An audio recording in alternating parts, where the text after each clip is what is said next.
Salut à tous. Alors aujourd'hui, comme vous le voyez, on va commencer à fabriquer les meubles. J'ai fait faire quelques découpes.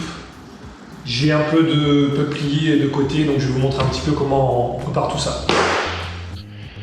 Alors moi j'ai décidé de fabriquer tous mes meubles en contreplaqué de peuplier de 15 mm d'épaisseur. C'est léger, ça reste bien stable dimensionnellement, c'est-à-dire que les panneaux ils restent bien droits et tout. C'est quand même relativement solide malgré le fait que ce soit léger, donc moi ça me convient bien. Donc j'ai quelques découpes qui ont été faites là, j'en ai d'autres ici, et puis il me reste un panneau et demi entier là-bas. Pour les assemblages, je vais faire comme je fais d'habitude, c'est-à-dire avec des trous en biais.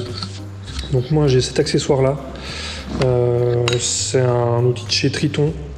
J'en ai un autre de chez Wolfcraft qui est un peu plus portable, qui est bien aussi. Je vais vous montrer comment j'utilise tout ça. Donc moi ce que j'ai fait, c'est que j'ai monté mon petit outil de perçage là sur un petit support en bois. Ça me permet de poser mes panneaux, ça glisse bien, c'est du PVC. Et puis ça je peux le clamper à l'établi comme ça quand je fais des grosses séances comme je vais faire aujourd'hui de perçage de panneaux. Ça bouge pas et c'est assez pratique. Cet outil là il est bien parce qu'il a le petit serre-joint, on va dire, le petit clamp intégré. Donc tu règles une fois l'épaisseur de ce qu'il te faut et puis tu peux percer les panneaux à suivre sans trop te poser de questions. Donc j'avais un autre outil du même type avant de chez Wolfcraft qui est pas moins pratique, qui est très bien aussi, qui est réglable mais qui est un peu plus lent quand tu dois faire beaucoup de panneaux parce que il faut avoir avec toi un serre-joint ou une pince serre-joint et puis le déplacer à chaque fois. Voilà, je le garde quand même quand j'ai besoin de percer dans des endroits un peu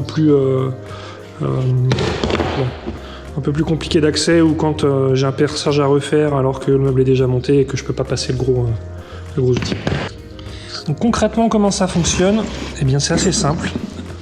Ici on a des molettes qu'on peut desserrer pour régler l'épaisseur du bois qu'on a à percer. Ici c'est du 15 mm donc j'ai réglé à 15. Ensuite tu règles ton clamp là, pareil pour que ton morceau de bois tienne bien. Alors on va faire avec une chute. Voilà, là ça tient pas mal. Donc tout ça c'est réglable également ici.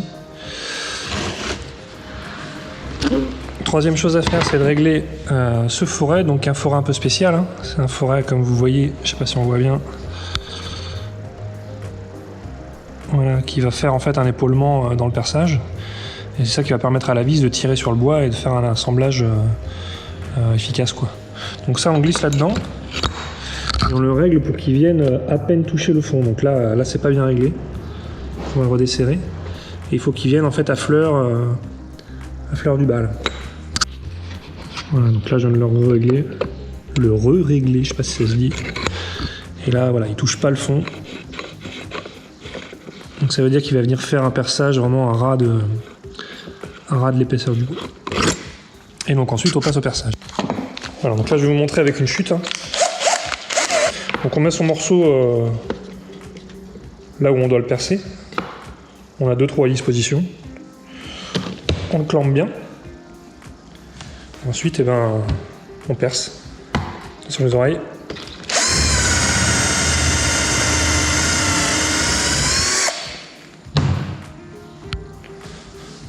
Voilà. Alors, il y a possibilité sur celui-ci de mettre un petit accessoire avec un aspirateur ici pour les copeaux. C'est peut-être ce que je ferai tout à l'heure quand j'aurai beaucoup de perçage à faire. Et donc le résultat, ça vous fait un trou comme ça, en biais. Avec, je sais pas si on le voit dans le fond, un épaulement. Voilà. Et normalement, ça dépasse tout pile ici. Et normalement, à la moitié de l'épaisseur de la planche. Donc pour l'assemblage, pour que tout tienne bien, on utilise des vis comme ça qui ont une sorte de rondelle intégrée et puis la tête plate derrière. Qui viennent se loger tout pile là. Qui permettent de bien, du coup, s'adapter à l'épaulement et bien tirer. Donc on s'arrange quand on fait ces plans pour dans l'imbrication des planches entre elles. Est-ce que je vais les mettre comme ceci ou comme cela? On s'arrange pour essayer de mettre tous ces perçages là dans des endroits qui ne seront pas visibles.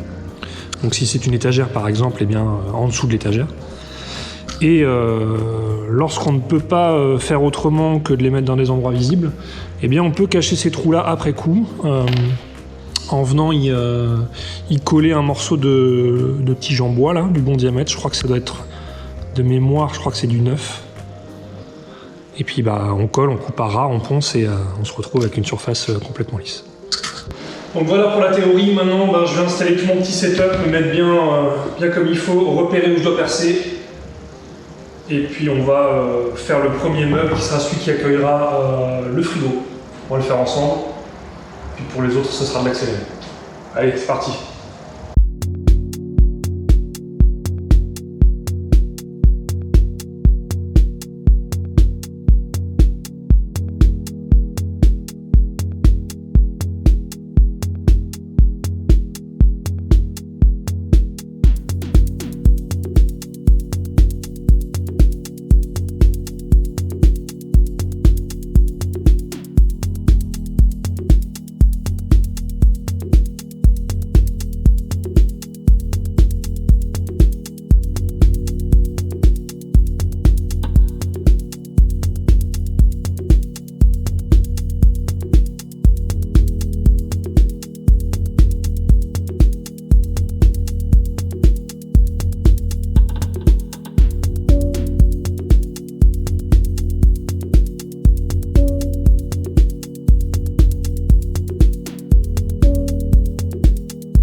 Voilà, donc en temps réel, je sais pas, il s'est passé 10 minutes. On se retrouve avec un petit meuble voilà, sympa, solide. La colle va sécher, il est carré. Donc voilà, c'est vraiment un système d'assemblage qui est facile à maîtriser, qui est facile à mettre en œuvre. Et puis pour des panneaux comme ça, pour assembler des meubles en panneaux, c'est vraiment l'idéal. Et là, vous voyez que du coup, sur la partie qui sera visible, il n'y a pas de vis apparente, quoi. Ici, il y aura le plan de travail, il y aura une découpe sûrement par là pour passer tout ce qui est évier et tout ça. Le frigo sera ici. Et là, en fait, on n'a aucun trou de vis en biais qui sera visible parce qu'ils sont tous en fait côté face dans les parties qui se voient pas. Allez, on passe à la suite.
Voilà, donc on fera un point sur les plans un petit peu plus tard, mais on avance en fait en partant des sièges vers l'arrière du camion.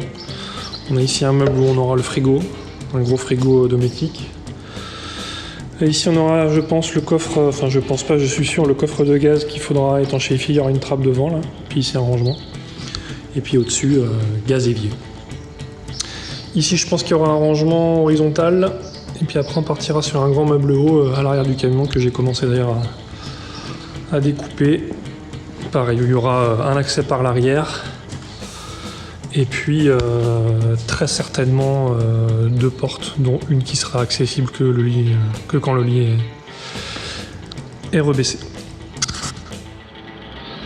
Voilà, donc en utilisant la même technique que le premier meuble qu'on a fait ensemble en vidéo, j'ai construit donc ce meuble-là qui ira à l'arrière, tout à l'arrière là, du camion. Donc il y aura ici un rangement avec une porte, en dessous on verra si on met une porte ou pas, mais sinon ça sera un rangement accessible une fois le lit plié, et puis par le coffre par l'arrière. Un rangement où glisser table de camping et puis chaise. Voilà, donc j'ai peint les intérieurs avec une petite peinture blanche qui servira principalement de sous-couche parce qu'elle couvre pas très bien. Pareil pour lui. Et puis on va continuer à finir les meubles de cuisine. Ouais, donc une fois en place dans le véhicule, ça donne ça. Donc on aura ici l'emplacement pour ranger table et chaise de camping. Ici, je vais très certainement recouper pour faire une niche plus accessible. Là, ça me semble un peu difficile d'accès. On va voir ça. Et donc tout au fond, le frigo. Ici, un rangement qui sera à peu près sous l'évier ou sous la plaque de cuisson, je sais pas encore. Et ici, le coffre de gaz qui, je vais vous le montrer, qui lui a un fond parce qu'il doit être étanche et que je vais devoir étanchéifier au silicone sur tous les coins. Donc il me reste ce morceau de meuble ici à installer et je pense que